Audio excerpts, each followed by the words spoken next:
Hi mga farmers! Welcome back to my channel, Kasalonica's Farm. Hi mga farmers! Ayan, for today's video, bumalik na ako dito sa Firebird Game Farm dahil mag-apply na ako dito ng Angel, Charing. Ayan, so dito tayo ngayon, ngayon dahil bubili ako ng 4 two-way crosses na stags. Ayan, so pangatlong balik ko na dito sa Firebird Game Farm. Talagang suking-suki na ako dito kay Sir B-Boy dahil talaga namang magaganda, quality at maglalakas ang kanilang mga manok dito. So ngayon, first time kong kumuha sa kanya ng two-way crosses dahil gusto ko naman ngayon bilihin is yung templado na nila. So saktong-sakto titingin tayo sa taas kung may available pa. Ayan, so dito tayo ngayon sa pavilion niya. Kung mapansin niyo, nandiyan lahat yung mga trophy. So na-vlog ko na naman yan lahat. Hindi ko na kailangan ulit-ulitin. At halika kayo, punta na natin yung 4 na stag na bibilin ko para hindi na tayo tumagal sa video na to. So yan, nandito tayo ngayon sa cording area ni Sir B-Boy Enriquez dito sa bandang taas to ng farm niya. So dahil dito tayo pipili ng 4 na stags na bibilhin ko para ipamahagi. Ayan, so nandito yung ang gusto kong bilhin kasi is Kelso cross sa McLean Hatch, super sweater cross sa white Kelso, at yung dalawa si Kuya Benji na yung pumili kasi mas magaling siya kubilati sa akin. Ayan, so dito makikita niyo yung mga manok nila dito na naka-background sa akin. Ito yung mga pinipili nila or pinipik na nila for fightings na to. So ito mga to i-condition na. So dahil siyempre lagi naman lumalaban si Sir B-Boy sa mga laban, kaya talagang pinipili nila na maayos at swerte tayo dahil dito ako kukuha ng 4 na stag na makukuha ko at talagang pili na at talagang quality. So yan, papakita ko sa inyo mamaya. So yan, tingnan niyo yung mga manok ni Sir B-Boy. Pakita mo. Lapit na. Diba? Ang ganda. Balik mo sa 1.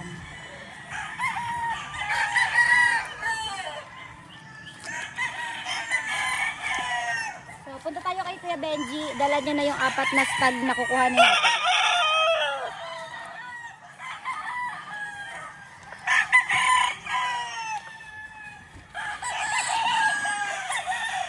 Ganda oh. Tama.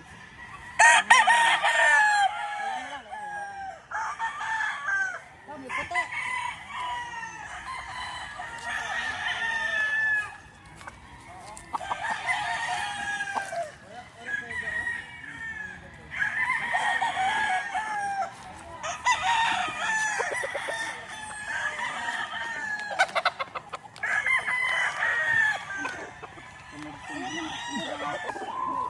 Ang madami po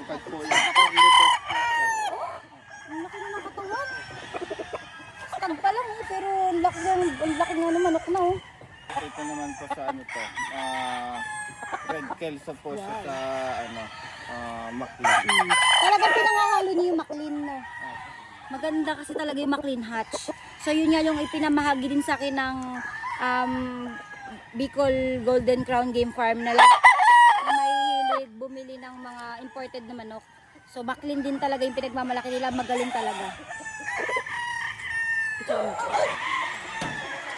meron na tayong napili dito sa Firebird Game Farm na 4 stags at satin lang to. Talagang quiet lang kayo, secret only. Ito ay mga personal use ni Sir B-Boy, nakakuha ko sa kanya kasi wala na silang mga for sale na mga two-way crosses kasi lahat daw inakyat na daw nila para sa panlaban na. Sabi ko, Sir B-Boy, baka naman po pwedeng makahingi naman po ng makakuha mo rin kami ng 4 kasi galing pa akong Cavite. Binigyan tayo. Yeah. So ito, pakita ko sa inyo itong mga na-avail ko at papakita ko sa inyo, ipapakilatis at ipapasipat ko sa inyo. So ito, unahin na natin to na ito ay 3/4 McLean Hatch, 1/4 lacy round head. Ayan, so tingnan nyo mabuti, ang ganda. So ito ay stag pa lang, ilang months pa lang yan at hindi pa napupungusan to. So pupungusan na lang natin to pagdating sa farm.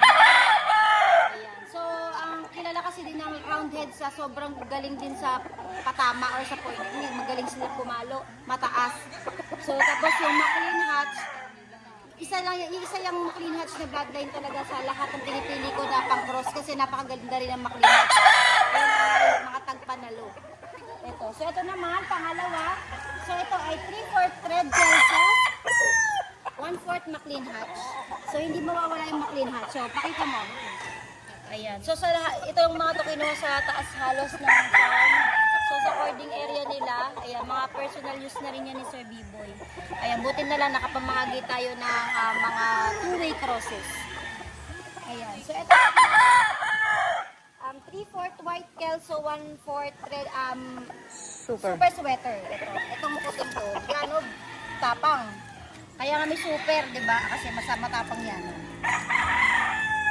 Batang-bata pa yung itsura, stag na stag pa.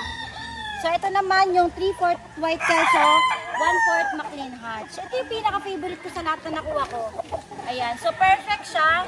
Yung itsura, all white din siya.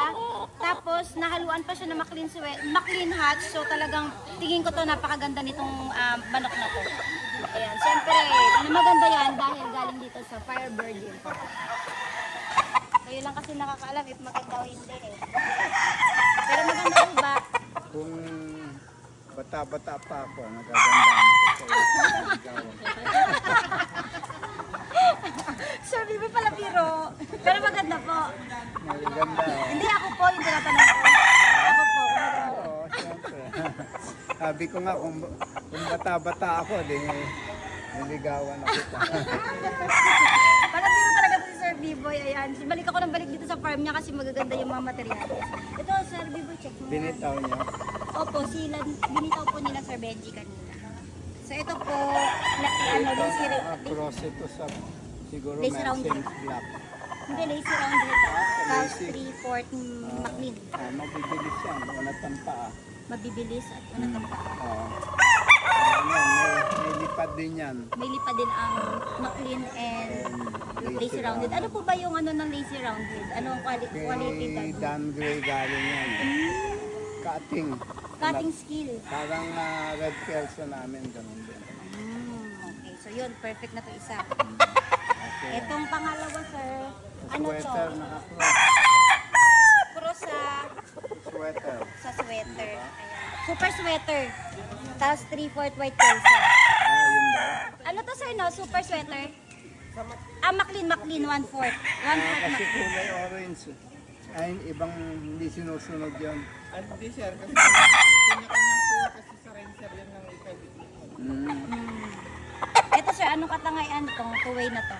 Ito, ano talaga, alam nyo ng mga puti namin. Yes, 3/4 white kelso. Unat ang paa, kung pumalo, kahit nasa ilalim, dumudukot, mautak, depende sa kilos ng kalaban, nag-a-adjust, Oh. may angat din. So, kaya naging, namin yun, naging number 1 blood. Kayo white kelso. So, kasi marami na ako white kelso nyo, Sir Bibay, mga halos pure breed naman yung nakuha ko last time. Kumusta naman? Okay naman, siyempre, tagpanalo. Pero, ang tanong ko, Sir B-Boy, bakit nagko-cross din kayo nito sa super sweater? Ano naman yung katangian ng super sweater? Mabibilis at madiin pumalo. So, maganda sa Kaya ano. popular ng mga super sweater, may mga picture din. Opo, andyan nakita ko. Kita mo. So, mabilis pumalo, tapos Saan matalino. ka lumalaban? Sa Cavite pa lang po. Sa Imo. Ikaw mismo o Opo. asawa mo? Yung asawa ko po, kaso Mahilig. opo, sa Sabong. So, around Cavite pa lang po kami ngayon. So, ito, kuya, ito naman. Red Kelso. Red Kelso McLean. Ayun, ganun din yan. Ganun din po siya, parehas. Kasi yung McLean namin may angat, nilalaban namin ng puro. Yung Red Kelso, kilala sa cutting ability. Opo. So, bagay na bagay yung cross na yan. Okay. So, yung mga two-way crosses nyo, Sir B-Boy, templado na. Talagang, ayan, ito rin Mga po, may mga subok. panlaban nyo. Mga subok. Mga panlaban Sa nyo tagal na. ko na, sa tagal ko nang nagbe-breeding, alam na namin, nag-zero in na namin kung saan. Selection na rin po. Ito. Itong isa, sir, last. Ito naman ang papa nito, White Kelso. 3/4. Ang mama, McLean din, ayan. Ganda nung tayo nito. Ang ganda. Ganun din yung ano yan. Madami kami pinapanalong ganyang cross. Kaya pinadami namin yung crosses sa McLean ng white. Ah. At saka sa sweater doon namin Saan galing pala yung McLean nyo, sir? McLean sweater? Sa- McLean hats nyo?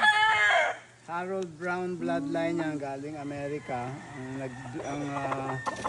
Ang nangontrata sa kanya si Mami Lacson. Ngayon namatay na si Mami. Yung anak niya si Joey ang nagpatuloy. Opo. May nakuha ako nung araw na gustuhan ko. Pero tumanda na. Bumalik ako kay Joey na ako tumingin. Pero napataas namin. Oh, imported talaga. Nilalaban namin ng puro, bumibilang ng panalo. Talaga po. Isa sa mga importante. Maclean, yung Maclean na yan. Isa sa So, mga ang ganda ng mga process sa Maclean talaga. Kaya yung mga karamihan, yung bloodline sa Maclean din karamihan sila. angat, madiin, pumalo, kumpleto. Okay. Wala nang hahanapin pa, no, sir? Ayan, thank you, Sir B-Boy. Ayan. So, ayan, tapos na tayo mag-shopping dito sa Firebird. Gumawa tayo ng 4 na two-way cross tags. Ayan, so yung iba, mga sinashopping bag, mga sinashopping mga pabango, mga mamahalin, Hermes. Ako, manok lang. Ayos na. Diba ko yan? Ano yan kaya? Bulog po ng pang-anti-stress ko. Ay, anti-stress. Ano pa kaya? Battle cake po kayo. Ayan, so ito na yung ating nabili. Ayan, binabox na.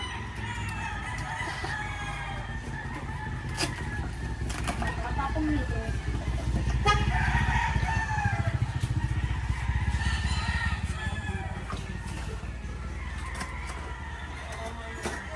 ito na ulit pinakuha natin na 4 tags. So, itong mga 4 tag na to ay libre kong ipamamahagi sa inyong mga subscriber ko. Ayan, kung gusto nyo sumali, mag-like lang kayo sa Thessalonica Native Pigs, Blue Check sa Verified. Tapos sumali kayo sa Telegram ko para po malaman nyo kung paano sumali. Ito pong ating free raffle ay libre lang, wala pong bayad to. So sumali na kayo, baka isa na kayo sa manalo ng two-way cross stag na nabili natin dito kay Sir Biboy Enrique sa Firebird Game Farm dito sa Tanay, Rizal. Babalik dito.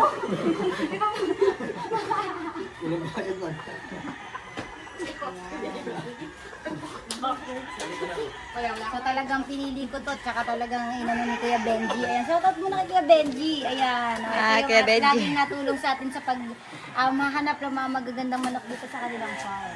Hindi tayo pinababayaan nito, magandang quality yung binibigay sa atin. At di ba sabi ko secret lang, personal use to ni Sir B-Boy. So sa atin lang yan mga farmers. So ito, 4 box tags, kumpleto na to na, at hindi pa pala ito pa yan.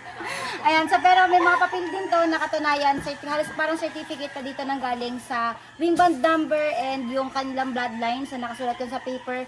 Once na mapasa inyo to, so ipapadala ko din sa inyo yung pinaka certificate paper niya para authenticity na galing dito kay Sir Bibo Enriquez. So yun, uwi na kami at kung gusto niyo itong video na to, please like and subscribe sa aking YouTube channel at i-click na rin yung notification bell para lagi updated sa lahat ng videos na upload ko dito sa aking YouTube channel. Ay mga farmers, thank you for watching and happy farming!